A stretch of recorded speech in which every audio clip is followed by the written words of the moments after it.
तो स्वागत है आप सबका कुरुक्षेत्र की इस पावन भूमि के एक और वीडियो में। और अभी मैं जहां खड़ा हूं ये मंदिर है पांडव द्रौपदी का कूप है, जो आज से जाना जाता है तकरीबन 5000 वर्ष पुराना। और ये वही जगह है जहां पे द्रौपदी ने अपने अपमान का बदला लिया था और दुशासन के खून से अपने केसों को धोया था, अपने बालों को धोया था। और 5000 पुराना अवशेष आज हमें यहाँ देखने को मिलता है इस कुएँ के माध्यम से। चलिए मैं आपको दिखाता हूँ यहाँ का वो कुआँ जो आज से तकरीबन 5000 वर्ष पुराना है, और बताता हूँ कुछ यहाँ पे महाभारत कालीन की और बातों को जहाँ इस जगह पे घटित हुई थी वो घटनाओं को। चलिए दिखाते हैं आपको इसका हर एक नज़ारा।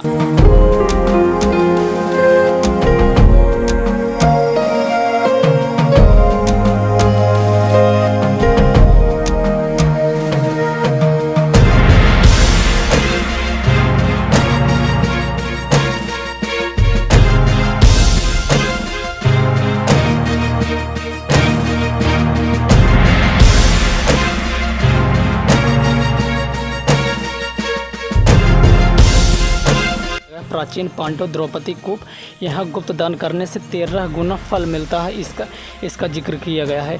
और जब यहाँ पे द्रौपदी ने एक वरदान दिया था कि यहाँ पे जो भी इसके अंदर गुप्त दान करेगा उसमें धन की वृद्धि होगी। जिस प्रकार श्री कृष्ण ने मेरी लाज बचाई है उसी प्रकार मैं लाज बचाऊंगा। और जो यहाँ पे गुप्त दान करता है, यहाँ के लोगों की मान्यता है पुराणों के अनुसार कि यहाँ पे दान करने से 13 गुना धन की वृद्धि होती है। कुछ इस तरीके से देख सकते हो आप, ये कूप के अंदर का नज़ारा है। और आप ये जो ईंटें देख रहे हो ये महाभारत कालीन की हैं, इसमें कोई भी तरह की छेड़छाड़ नहीं की गई है। और ये पतली लाखौरी ईंटें हैं जिन्हें गाँव की भाषा में कैकैया ईंट बोला जाता है। आज ये 5000 वर्ष पुराने कुछ महाभारत कालीन अवशेष आज हमें देखने को मिल सकते हैं। आज इन दीवारों को देख सकते हो, जो यहाँ पे दीवारें बनाई गई हैं ये वही दीवारें हैं जो पांडवों द्वारा निर्मित की गई थी, पांडवों के द्वारा दीवारें बनाई गई थी। आज भी हमें देखने को मिलती है इस जगह पे। और इसके 5000 वर्ष पुराने साक्ष्य को आज हम अपने समक्ष कुछ इस तरीके से देख सकते हैं। और यहाँ पे देख सकते हैं ये वो मेन वाला कुआं है जहाँ इसके कुछ अवशेष रह गए हैं। और यहाँ पे लोगों का ये भी मानना है कि चुनरी बांधने से उनकी मनोकामना पूरी हो सकती है। और आप ये पतला वाला कुआं देख सकते हैं, इसका एकमात्र अवशेष है इस जगह पे, ये वही जगह है। कुछ इस तरीके से आपको यहाँ का नज़ारा दिख जाएगा। और अगर आप बात करें यहाँ की और इतिहास के बारे में, जो महाभारत कालीन के दौरान जब द्रौपदी ने कसम खाई थी कि वो दुशासन से अपने अपमान का बदला लेंगी, तो इसी जगह पर वो आए थे और दुशासन के खून से उन्होंने अपने केसों को धोया था, अपने बालों को धोया था। ये बात चली जाती है महाभारत कालीन के टाइम पे, जब दुर्योधन के भाई छोटे भाई दुशासन ने भारी सभा में द्रौपदी के केसों को खींचते हुए, उनके बालों को खींचते हुए ले गए थे घसीट कर। तभी द्रौपदी ने कसम खा लिया था कि सौगंध खा ली थी कि अपने केसों को मैं दुशासन के खून से ही धोऊंगा। तो इसी जगह पे वो कूप बनाया गया और इसी जगह पे उन्होंने स्नान करके अपने केसों को धोया था, अपने बालों को धोया था। और ये जगह आज हमें 5000 वर्ष पुराने उस साक्ष्य को, उस महाभारत को हमारे समक्ष दर्शा रही है। और इस 5000 वर्ष पुराने प्राचीन मंदिर के अंदर एक कटे हुए सर की मूर्ति स्थापित की गई है, वो महाभारत कालीन से जुड़े हुए है। उसका कुछ हिस्ट्री मैं आपको बताता हूँ। ये जो जगह है ये घटोत्कच के पोते थे जो इस जगह पे आए थे अपनी माँ के आज्ञा के अनुसार। उनकी माँ ने कहा था कि आप उस जगह पे जाइए, महाभारत का युद्ध देखने आए थे। और उन्होंने कहा था कि उस जगह पे जाने के बाद जो भी हार रहा हो आप उनकी तरफ से लड़ाई करेंगे। तो वो इस जगह पे आए थे युद्ध को देखने के लिए और लड़ाई करने के लिए। तो जो श्री कृष्ण थे उनको पता चल गया था और ये अच्छी तरह से पता था कि ये इतने ज़्यादा बलशाली हैं जिनकी तरफ से युद्ध करेंगे वो जीत जाएंगे। और श्री कृष्ण कौरवों को हराना चाहते थे।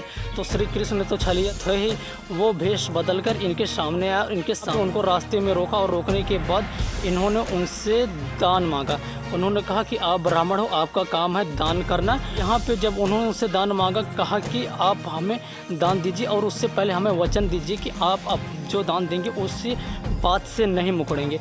तो वो आवेश में आकर घटोत्कच के पोते ने हाँ कर दिया और वचन दे दिया कि आप जो दान मांगोगे मैं उस बात से नहीं मुकरूंगा और आपको दान दूंगा। तो ये बात चली जाती है। फिर श्री कृष्ण ने कहा कि आप मुझको अपना कटा हुआ सर दे दीजिए दान में। तो ये बात सुनकर घटोत्कच के पोते जो थे वो रोने लगे और उन्होंने कहा कि मैं अपनी माँ के आज्ञा के अनुसार आया हूँ यहाँ पूरा महाभारत का युद्ध देखने। और मेरी माता ने कहा है कि जो भी हार रहा हो आप उसकी तरफ से लड़ाई करेंगे, तो मैं वही करने आया हूँ। तो कृष्ण भगवान तो रोते क्यों, रोने के कारण पूछा। तब श्री कृष्ण भगवान ने उनको कहा मैं आपको महाभारत का युद्ध पूरा दिखाऊंगा। तो इस बात से वचनबद्ध होते हुए उन्होंने अपना सर काटकर कृष्ण भगवान को दे दिया। और कृष्ण भगवान को देने के बाद वो जब पूरा महाभारत का युद्ध हो रहा था, वो 18 दिन तक लड़ाई चली, जो संग्राम चला, तो उनकी सर को कृष्ण भगवान ले जाकर टीले पर रख दिए उस वाले। फिर वहीं से वो पूरे महाभारत के युद्ध की लड़ाई को देखे जो 18 दिनों तक चली थी।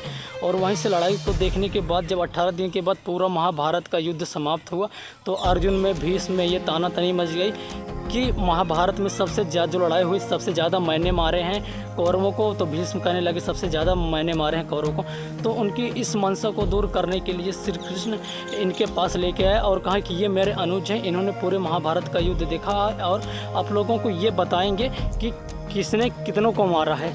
तो जब इनके पास आए और इनके मुंह पे पानी मारा, तो ये मुस्कुराते हुए बोले कि यहाँ पे तो कोई युद्ध हुआ ही नहीं है, यहाँ पे केवल एक सुदर्शन चक्र चल रहा था और उसके पीछे माता भद्रकाली अपना खप्पर लिए हुए भाग रही थी।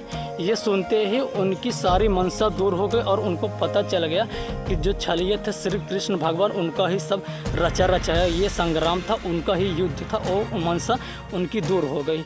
और इसीलिए आज भी यहाँ पे स्थापित किया गया है। इस जगह से कुछ ही दूरी पे आएंगे तो जैसे ही आप आएंगे तो इधर आपको दिख जाएगा श्री कृष्ण और अर्जुन जो आपस में संवाद कर रहे हैं, बातचीत कर रहे हैं, उनकी एक स्टैचू बनाई गई है। बहुत ही विशाल स्टैचू है। और जो 4 घोड़े हैं उनके साथ उनकी स्टैचू बनाई गई। इस रथ के जरिए से आप देख सकते हो दोनों आपस में बात कर रहे हैं। कुछ इस तरीके से दिख जाएगी यहाँ की स्टैचू। और ये जो मंदिर है, ये प्राचीन मंदिर ब्रह्म सरोवर के बीच में ही है। अब मैंने ब्रह्म सरोवर की एक वीडियो अलग से बनाई, मैं फिर आपको दिखा देता हूँ। इतना सुंदर पार्क बनाया गया है और ग्रीनरी है, बारिश हुई है इसलिए तो और ज़्यादा हरा भरा दिख रहा है। और इसी पार्क के बराबर में आपको दिख जाएगा ये अर्जुन रथ, अर्जुन यानी पार्थ, जिसे श्री कृष्ण भगवान उनको पार्थ बुलाया करते थे। और ये उनकी स्टैचू है, बहुत बड़ी प्रतिमा है। आप देख सकते हो यहाँ जब भी शाम के टाइम पे लाइट करी जाती है, आप लाइट देख रहे हो, रंग बिरंगे कलर्स होते हैं, विभिन्न प्रकार के डिफरेंट कलर होते हैं जो बहुत ही अच्छी इस जगह को और ज़्यादा अच्छी बना देते हैं। और ये स्टैचू आप देख रहे हैं कितनी ऊंचाई पे बनाया गया नीचे से।